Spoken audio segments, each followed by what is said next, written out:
Hey everyone, I'm Armor Gaming. Welcome back to my channel and welcome to Monster Analysis. Up for analysis today is the light monster known as Monky. This monk is one of the most ancient inhabitants of Mount Annapurna. He has lived there in captivity for centuries and he also comes out to defend his home. He may not go into many battles, but he also has all the skill he needs to always win. So that description is making it sound like this is going to be one beastly monster, so let's go ahead and check out his stats. Monky's power comes in at 3,157, and currently there are 16 light legendary monsters, so this puts him in 11th place. Not a really high power for light monsters. His life is 28,651, which actually puts him in tied for 8th place along with monsters like Cassia and Demise, so not too high and not too low. And his speed is 3,421, which similar to his life puts him in 8th place. Now I will say this for Monky, fortunately for him, the 7 monsters that are faster than him, none of them have a pure mobilizing skill, none of them have like a stun skill,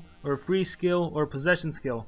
So it's going to make a little more sense why I'm saying that once I talk about his skills. And finally, his trait is immune to blind, so that gives him an immunity to blind which many light monsters tend to dish out, so in the light category it's a pretty good immunity to have. Blind, as you know, decreases the monster accuracy by 50%, which can be quite menacing. So really quickly, I'm going to breeze through the default skills. I'm going to talk about the special, I'll move on to skills group 1 really quickly. There's only one thing I want to say about that, and then we'll move on to his real skills. So we have Light Pain and Monkey Kung Fu, and his special is called Blessing Runes. Deals very heavy light damage to all enemies, may blind all targets, remove all negative status effects from allies. So this skill deals 60 damage, it is an AoE, it gives blind to the enemy, and it removes negative effects from your team. Overall, it's a pretty good effect. If you're thinking about this in the context of Team Wars, where you're going up against other light monsters that tend to have skills like AoE Daze and AoE Blind, if they happen to blind or daze your team and you happen to get your special, you can AoE blind the whole enemy and at the same time remove all those negative debuffs your monsters may have. And then that 60 damage is just a nice extra touch. This monster isn't an attacker by any means, but it's still nice to have an ultimate that deals very heavy damage. I wish this would have been special damage as opposed to light, but there's nothing we can do about that. In skills group 1 we have a skill called Find Your Peace, Saint Spirit, Total Blackout, and the only skill I want to discuss is Saint Spirit. So Saint Spirit deals 35 damage, it costs 28 stamina, it has a 1 turn cooldown, and yeah, you hit one of the enemies for 35 damage, but the great thing about this skill is that it removes stun from all of your allies. So it's a pretty good skill from skills group 1, and I just wanted to bring it up because it has a better skill in skills group 3. So anyways, let's jump into skills group 2. Starting things off in skills group 2, the skill that's really quite amazing, Rising Anger, deals heavy special damage, target can't attack for the next 2 turns. So it targets a single enemy for 50 damage, it costs 28 stamina, it only has a 2 turn cooldown, and you give the enemy Mega Stun. Mega Stun being like an advanced version of stun, and currently in the game no monster is immune to Mega Stun, of course unless that monster has artifact, but if it's any other monster, no monster is immune to Mega Stun, so this is a really amazing immobilizing skill, and I think it goes without saying this is a must-have skill on this monster. And if you recall earlier on, I said that Monky is definitely not the fastest monster in the light legendary categories, he's in 8th place. There are actually 7 monsters faster than him. Well, fortunately again for Monky is that none of those 7 monsters have a stun skill, have a free skill, have a possession skill, so even if they go first, the best they can do to Monky is daze him. They can't even blind him because Monky's immune to blind, meaning he can still potentially land Mega Stun on an enemy monster. So Monky, pretty good so far. Moving along, we have Magic Circle. Deals moderate light damage, may apply a 100% damage reduction to target.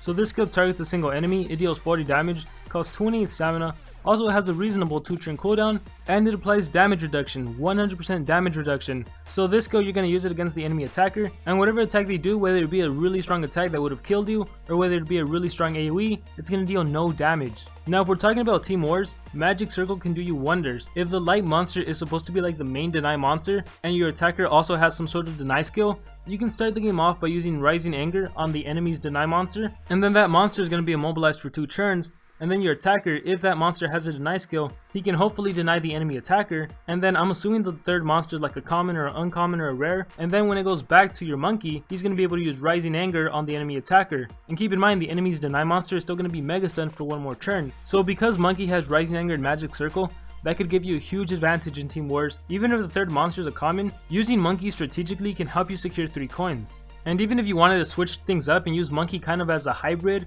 so you give him some strength runes, and you have another monster be a deny monster, that can work too, because then your main deny monster can deny both of the enemy's monsters. The enemy's deny monster will be immobilized or whatever. It goes over to Monky, Monky can land his Mega Stun. It goes over to the enemy's attacker who's gonna have to recharge or is immobilized. It goes back to your deny monster, it can do whatever. Then the enemy's immobilizer is still gonna be immobilized because of Mega Stun. it goes over to Monky, and then Monky can use Magic Circle on the attacker, so this monster can really work out great to try to secure 3 coins. So if you're planning on using Monky for Team Wars, do run Rising Anger and do run Magic Circle. And next we have Mantra of Focus. Deals low light damage to all enemies, all allies gain position. So this skill attacks multiple enemies, it deals 30 damage, it costs 35 stamina, has a 3 turn cooldown, and this gives position to all of your allies. Now normally I'm not the biggest fan of a monster that gives position if it doesn't give some sort of damage boost or double damage. And as much as I want to discount this skill, it could potentially come in handy, especially because some of his skills from skills group 3. So now we move on to skills group 3 and we have another interesting unique skill.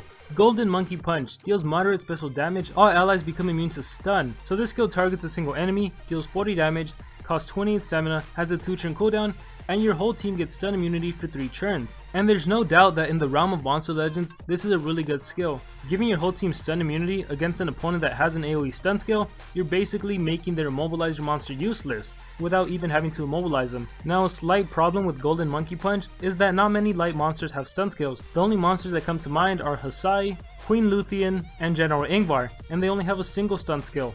So yes, this skill could potentially help you out, but at the same time not really. When you're going up against light monsters, you really have to worry more about Daze and Blind. Now of course if you're going up against earth monsters, having this skill would really come in handy. If you're going up against water monsters, this would come in handy against a cabin fish, but then again cabin fish also has AoE freeze. And another slight problem I have with Golden Monkey Punch is that Monky himself is not immune to stun, meaning if the enemy was to land an AoE stun, and Monky was to get stunned too, then of course you won't be able to use Golden Monkey Punch to remove stun from your allies. But at the same time, Monky himself has a Mega Stun, so wouldn't you want to just Mega Stun the enemy immobilizer as opposed to doing Golden Monkey Punch? And that's really all I have to say about Golden Monkey Punch. If you want to use Monky in player versus player, Golden Monkey Punch is a skill you might want to consider, but if you're planning on using Monky in Team Wars, I think I would stay away from this skill. However, really quickly, if you decide not to run Mantra of Focus, then you probably could use Golden Monkey Punch and then another skill from skills group 3. But anyways, moving on to Spirit Control, deals low light damage to all enemies, may slow down all targets. So this skill is also an AoE, it deals 20 damage, costs 35 stamina, has a high 4 turn cooldown,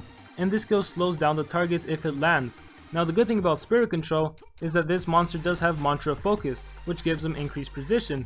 So if you were to use Mantra of Focus and then do Spirit Control, chances are slow is going to hit more often than it's going to miss. So it's really up to you. I would only consider running Spirit Control if you do Mantra of Focus first. So you're going to have to run Spirit Control, Mantra of Focus, and then Magic Circle, Rising Anger. But at the same time, I want everyone to consider how long an actual game lasts and if you're actually going to be using all 4 skills. Because if I was to use this monster, the very first 2 skills I would use are Rising Anger and Magic Circle. And once I use those 2 skills, that means that already 2 whole turns have passed. So is there really any need to do Mantra of Focus, which is an AoE, and follow it up with another AoE? Because I personally don't think so. So for that reason, it might not be worth running Spirit Control, but I had to leave that up to you guys. And Monky's final skill is Mantra of Invincibility. Deals heavy light damage, all allies become immune to Daze. So this skill deals 50 damage, costs 28 stamina, it only has a 1 turn cooldown, which is great, and it gives your whole team Daze immunity. And this skill, if you're making a build for Team Wars, I would highly recommend. Again, because lots of light monsters have AoE Daze and AoE Blind. So if you can give your whole team an immunity to at least one of those effects, you're good to go. And best of all, Monky himself is immune to blind. So if he already has a blind immunity and can give himself a daze immunity, then at that point he doesn't have to worry about having a minus 75% accuracy. And worst case scenario, all your team has to worry about is being blinded. They can't be dazed. So Mantra of Invincibility, pretty good skill. However, this is of course if you're only planning on using Monky for Team Wars. If you want to take him out for player versus players, this skill probably wouldn't come in handy that often. So for Monky, there's a few usable skill sets, but all skill sets involve 2 skills. Rising Anger and Magic Circle. These are must skills that you should definitely run. After Rising Anger and Magic Circle, you're pretty much free to use whatever you want. For Team Wars specifically, I would recommend Mantra of Invincibility.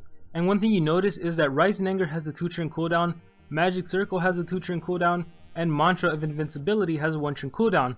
Which means if you start the game off with Rising Anger, then use Magic Circle, then use Mantra of Invincibility, and it goes to your 4th turn, Rising Anger is going to be usable again, which is an amazing skill that you probably will be using again, meaning that this monster's 4th skill, you probably won't even be using it that often. And even though I picked on Golden Monkey Punch and said it might not be worth using in Team Wars, I think at the end of the day, this might still be the best skill to use, just because it's special based, it deals 40 damage, and it does give stun immunity, and you never know when that can come in handy.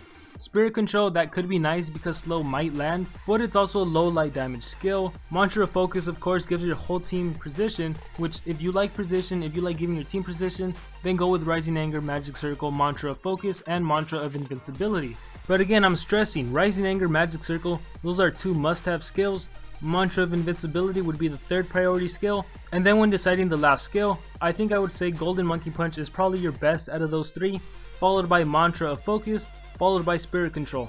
As for what runes you can use on this monster, first of all you can go Awe Speed runes since he does have that Mega Stun, and he can immobilize one enemy monster for 2 turns, so Awe Speed runes can definitely work for him, especially in those team wars that are like Fire Light or Nature Light, where Fire and Nature don't really have a really good deny monster, then Monkey could work to your advantage. However, if for Team Wars it turns out to be Light and Water, Light and Metal, Light and any element that has a good selection of deny monsters, then for Monkey you can probably give him 1 or 2 strength runes, give him a speed rune or a team speed rune. You're really kind of free to mix around your runes with this monster. So if I was to use him as a secondary like hybrid monster that has the deny skill and I wanted to deal some sort of damage, I think I'd give Monkey 1 or 2 team speed runes so he can supplement my main immobilizer, and then I'd give him 1 or 2 strength runes just so he can dish out a little more damage to the enemy monsters. So as far as runes are concerned, I would say Monkey's pretty versatile, but considering there aren't that many deny monsters in the light category, the best safest bet for people would be to just give Monkey 3 speed runes. And with that being said, that is going to conclude my analysis on Monkey. Thank you to everyone who made it to the end of the video. Let me know below in the comments what you thought about my analysis. Let me know your thoughts on Monkey. Do you like him? Do you dislike him? Do you think he could be better? Do you think he's one of the top light monsters? Whatever's going on in your head, let me know in the comments below. As always, also be sure to let me know who you want to see analyzed next. And like always, I hope everyone has a good day or a good night. Remember to dream big and pursue your passions.